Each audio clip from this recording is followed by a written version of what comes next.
Hello, my name is Precious Mines Harris, and I am the Single Maven. Thank you so much for joining me. Today I'm going to review episode 6, Shiver Me Tinders of the Later Dater series. So if you've not started watching the Later Dater series, it is a series on Netflix, executive produced by former First Lady Michelle Obama, and I have been reviewing each one of the episodes. So I thank you if you have actually checked out episode 1 through 5 review. Today I'm going to do episode 6 review, and I do apologize for the time it's taking me between my reviews. I am doing a lot right now in regards to trying to promote the book and also a few other things that I have in the works for the Single Maven. So stay posted because I definitely will be updating you all with different events and things that I am planning for the book. Okay, so we're going to start now with episode 6, Shiver Me Tinders. So we have been going through each one of the Later Daters and looking at their series of dates that they've been going through. We've been talking about Nate. We've been talking about Anise, Suzanne. I think Lori, we just met a couple of episodes ago, and Pam. And we do find out that we have another Later Dater starting. Episode 6, this is a new person named Greg, which I'm surprised they actually introduced a new character this late in the series because I think, to my recollection, there are only 8 episodes and this is episode 6. But we are introduced to a new character, Greg. Greg has 2 children. I believe he's in his 60s and he's looking for love. We see that he kind of gives a background of his story. He has a disabled, I think, adult child, if I'm not mistaken, who has cerebral palsy. He's been married twice, so we do get a chance to meet him. I'll talk about his date in a minute. What I'm going to do with this review is kind of go scene by scene versus person by person. That's just kind of how I have my notes, so hopefully you're able to follow me. So we kind of open up with that. We open up with Nate, really, him giving Jackie a review of his last date, which he said was fun. And then we go to the scene of being introduced to Greg, and now we're on Anise. So Anise is one of the Later Daters. She's been through a series of dates. This is her 4th date. And this person she's dating now is Willie. And I did an episode 5 review. I let you all know that I think there definitely is a spark between Anise and Willie. I could tell from the first date. They both were attracted to each other and interested in getting to know one another a little bit more. So with this follow-up, they talk about how they have things in common, traveling. They both like to travel. Both of them have been to Johannesburg, South Africa, which technically I want to go to. But that's a side note. They exchanged numbers. He said that he asked her out on a second date, rather, and she said yes. So I thought that was great. Great, straight to the point. You don't have to really wait on it. So I think it's going to be a win-win with them. We do kind of see later on they follow up. Looking at my notes, they follow up with each other. So I think that we'll see how that works with Anise and Willie. But I think of all the people that she met, he was more of her speed. There is a segment they kind of talk about in the show about dating before texting or cell phones. So it's kind of interesting because I think with my generation, we were a generation that I remember pre-cell phones and then post-cell phones. Like I remember beepers and all of that. So they kind of talk about that as part of the dating segment. You know, some of the children of the Later Daters tell like their surprises of how people didn't have like cell phones before. People were using pagers. I think Lori showed her son his pager and how it was a struggle to use like a beeper. So I found it interesting for them to actually talk about that and how people now, I think with cell phones, it's more of an instant gratification with communication. But I think it definitely still requires effort. And I think I talked about this too in one of my other episode reviews, is how regardless of the communication type, I think they were saying it took more effort when there were not cell phones. Like it wasn't such instant communication or contact.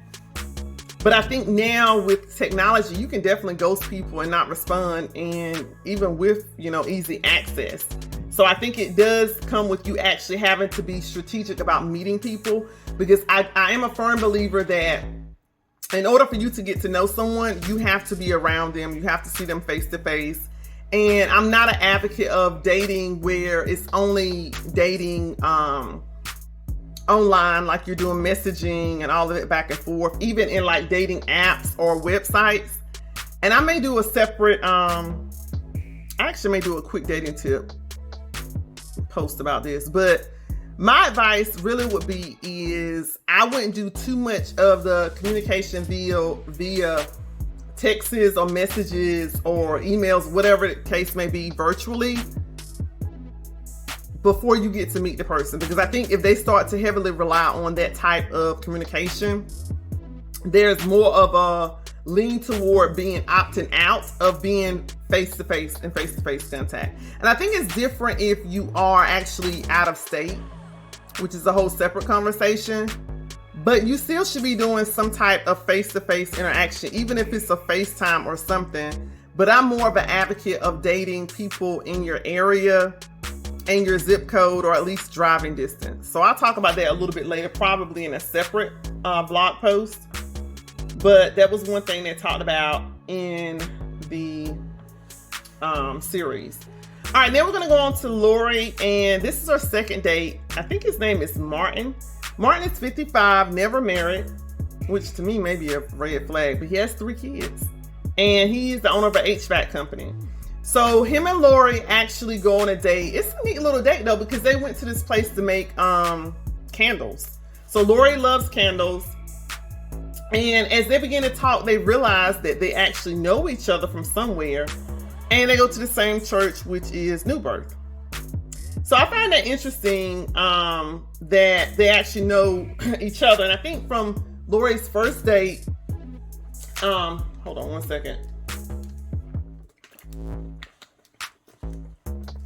Lori's first date and the second date, she actually knew the people that she was dating. So I don't know. I think because of Lori's, her part-time job is being like a media consultant at social events, she gets to meet a lot of people. So I don't think Lori's being able to meet people is not because she's not out and about. Because her first date, if you all remember, this guy she had met previously on Plenty of Fish, she still had his number saved in her contacts. And I think it had been 5 years later, and she was trying to figure out where she knew him from. And when she was getting ready to put his name and number in the contacts, she realized that she already had it in her contacts. So they realize they go to the same church, and she finds out that he's about to be an ordained deacon. So I think that kind of didn't sit well with Lori, because in her mind, she says she cursed too much. She don't know how that's going to work out. And I found that interesting because I think Martin was a little bit more reserved. So I'm not necessarily seeing a match with him. She does ask him what he thinks about being with assertive women. And he says that it could work to a degree. But what she says is something interesting, that she asked a lot of questions to get to the point of who she's dealing with, to see if that person can merge into her world. And what I wrote down is, I could see that working to a certain degree, but I don't think that you should solely look at asking questions when you're out on a date to see how that person could fit into your world. You have to allow them time to get to know you and ask questions as well to see how you fit into their world, right? So it has to be a mutually beneficial exchange as it relates to that. And I don't know if she's thought about it from an opposite perspective, because with her first date, if you all remember when I did that review before, in the previous episode, she was banging out those questions left and right. And I think part of the issue that I saw with her is she didn't leave room for him to actually ask questions, right? So it has to be a mutually exchanged upon conversation. And I do have a note here. If Lori is always the one to take the assertive role in the date in the beginning, where does that leave him, the person she's dating? So I think that's something to think about too, ladies, when you're dating, is allow the other person opportunity to take the lead and ask questions as well, right? They do continue talking. Lori spills the fact that she's having a birthday party tomorrow. And then Martin asks if she would mind him coming. And he would love to be there if she would have him there. And Lori's in shock or a little taken aback, but I think I have in my notes, she eventually says that he can come. So she does ask him to the birthday party, right? So the synopsis of that specific date with Lori and Martin is this. Martin says that there's some rough edges with Lori, but he does think she's nice and interested to learn more about her at her birthday party. So after they end the date, Lori calls Logan, which is the dating coach, and she exchanges notes with Logan. And Logan says that Lori should show more of her calmer, reserved personality to bring like that home description versus the airport.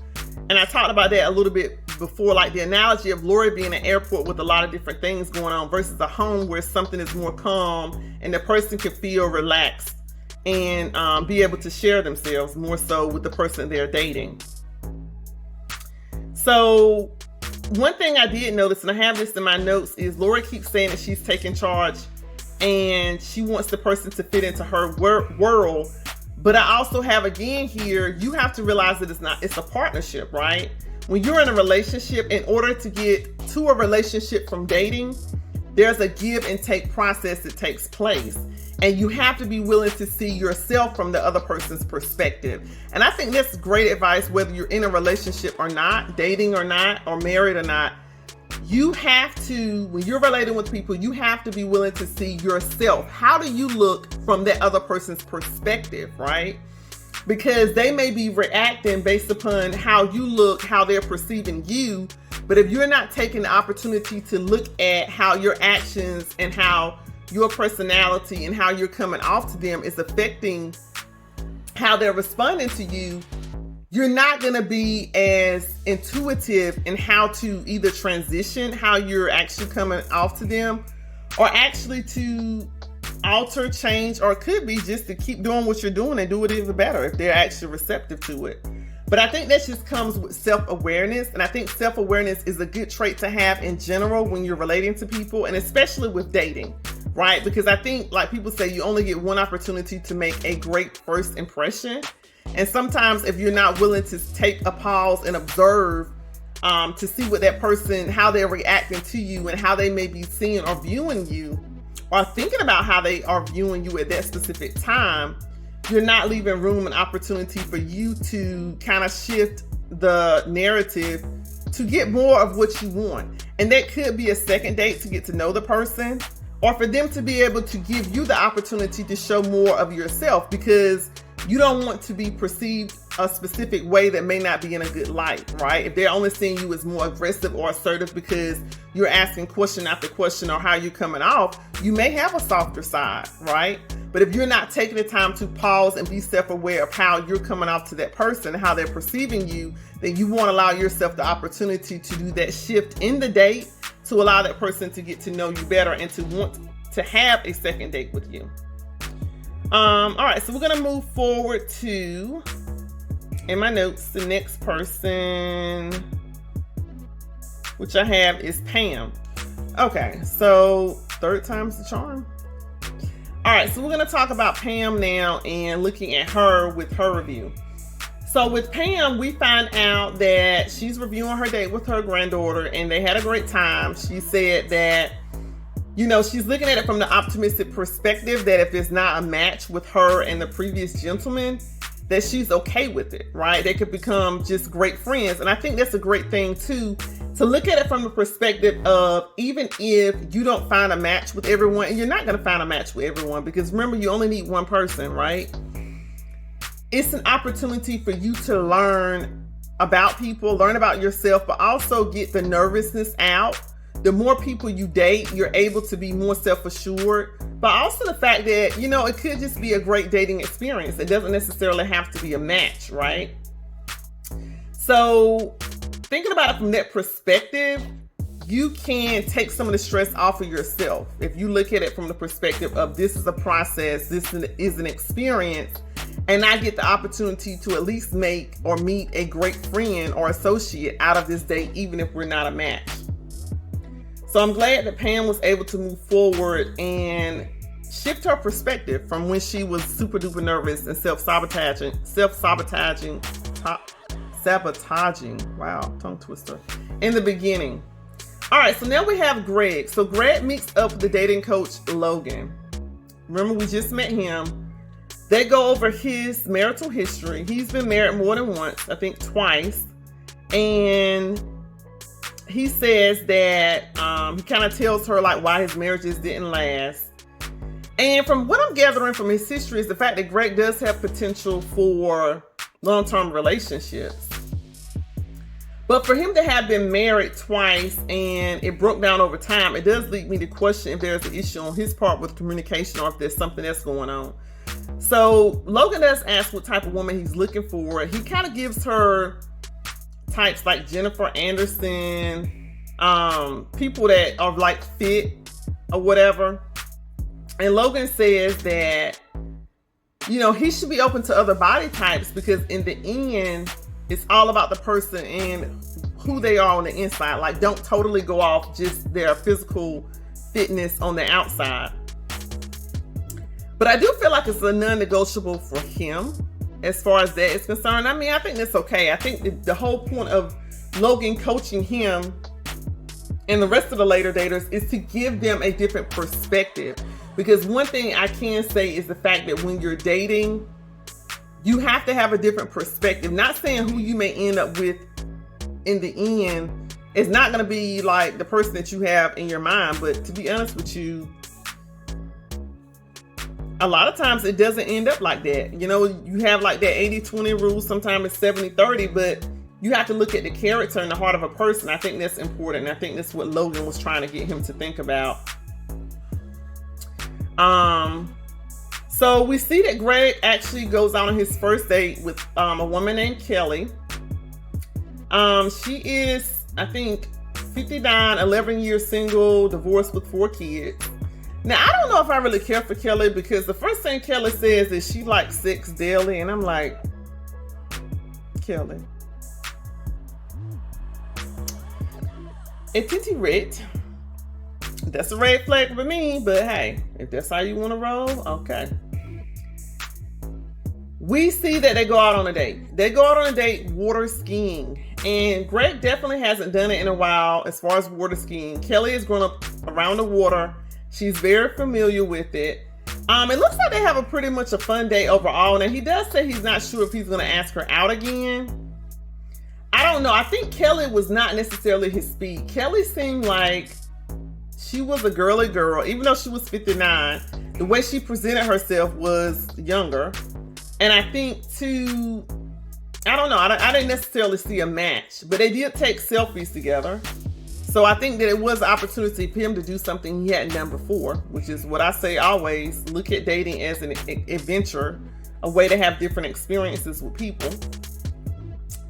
And let's see who we're gonna go to next. Let's go to Suzanne. So Suzanne goes on another date and she goes on a date with Jeff. Jeff is 59, 10 years single, 3 kids, divorced twice, director of the automotive industry. And they meet at a vineyard, which I think is great. I love going to wineries.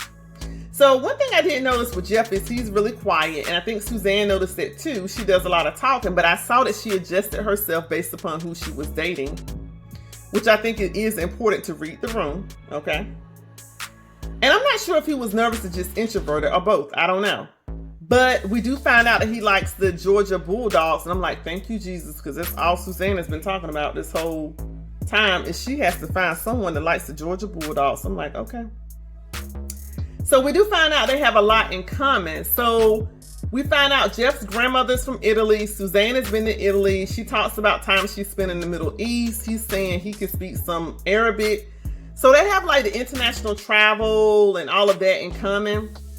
She said she's retired and went back to work. He says he did the same thing. I'm like, wow, it sounds like y'all are twinsies. So they have those things in common. I think she's definitely interested in this guy. It's the 3rd date. And that they potentially could go out on another date. So I think I've been through every one that I have here. And I think that some of the synopsis that I came away with as it relates to this episode is this. Number 1, I said it before and I'll say it again. Don't be afraid of the dating process. you're going to have to consistently do something over time to get closer to your goal. Sometimes it could be the first time, sometimes it could be the 12th time. I don't know. It could be years. But at the end of the day, don't be afraid to date because you're tired, because you're fearful of someone liking you or calling you back or ghosting you, or just for the fact that you have to meet new people, right? And it can be harder sometimes if you are an introvert. I mean, clearly, I'm an introvert. I get it.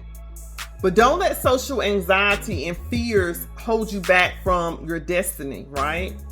I think that you have to continue to move through the process, and as you do, it will get better. You'll become more comfortable, and you will find that you're attracting or meeting people that have common interests that you do, okay?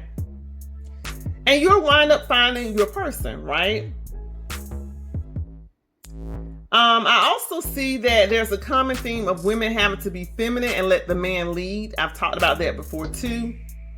I think one thing I saw with Lori is she has to continue to work on that, but she has to be open to the fact that she's not necessarily adapting herself with becoming softer, becoming more feminine. I feel like she did it a little bit more in the second date, but for her, she has to be more vulnerable.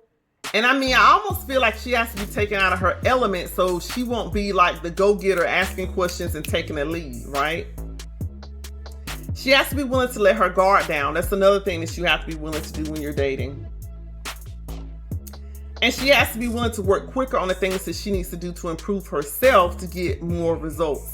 And I think this is one thing you have to think about, especially if you are older and you're dating. You don't have the luxury of time, right? You don't have the luxury of having years on end to figure it out. And I'm saying this with love because I've been there, done that. And I think too, the older you get, it does become harder because a lot of people are coupled off. They've married, widowed, they have battle scars. They may not necessarily want to put themselves out there. But the people that do and the people that move through it, you have to be willing to take advice. If you're seeking advice from reputable people like a dating coach, I mean, I don't know if they have pastors to give dating advice, but if you got one that's going to give you some, hopefully they got your best interests at heart. I would say yes, take it. A good girlfriend, a family member, a parent, someone that has your best interests at heart, and pray about the advice that they're giving you. Ask the Holy Spirit to give you wisdom and discernment to be self-aware of what may be holding me back. Like, ask God, please show me what may be holding me back from this specific thing. But be willing to take the advice, because this is the thing. If it's not anything illegal that's going to actually hinder you in the process, why not take the advice? If somebody is telling you to be less assertive and be more open and be more feminine, why not take the advice? It may be harder for you to think about it because you may be used to being assertive or you may be used to taking the lead. But you take baby steps, and baby steps, I mean, you're actually taking steps consistently, not like you don't ask like 2 questions less than what you ask. You're still asking a lot of questions, but I don't ask them 10 versus 12. No, you're actually taking advice, meaning you're more quiet. If you're more of an extroverted, talkative person, you might need to be a little bit more quiet, right? You might need to let the other person take the lead to see how you can perceive them versus, how they can perceive you versus you trying to take an assessment of them and do your full inventory checklist and don't leave them the opportunity to get to know you, right? So the bottom line is this: you have to be willing to put in the work to get to your ultimate goal. And I think that's a takeaway from all of these episodes is these people in their 50s, 60s, and some of them are in their 70s are willing to put in the work to get to their ultimate goal. And whatever work that may be, whether it means getting a dating coach, whether it means going out on several dates, whether it means adjusting some of the things that you have that naturally come a part of your personality, like dialing some of that down, they're willing to put in the work. And I think that's the ultimate takeaway as it relates to the dating process is be willing and open to put into work to get to your ultimate goal. Okay. I thank you so much for joining me for my review of today's episode 6, Shiver Me Tinders of the Later Daters. If you've not watched any of my other reviews, episode 1 through 5, I encourage you to do so.